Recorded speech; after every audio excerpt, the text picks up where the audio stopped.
దేవీ నమో శైలపుత్రీ నమో ఆదిమధ్యాంతముల్లేని నీ తేజమే బ్రహ్మ విష్ణీశ మహేంద్ర దివ్యాకృతుల్ దాల్చి ఈ విశ్వచక్రంబు వర్తింపజేయున్ కదా.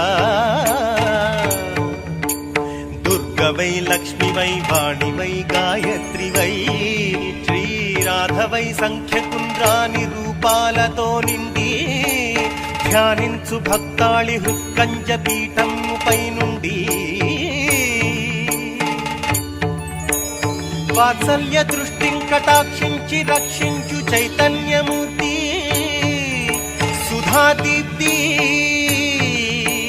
సౌందర్య మాధుర్య మాంగళ్య నానా గుణాకీర్ణ సంపత్స్వరూప నమో నిత్యలోకైక దీపాంకురా. మా ఊహలే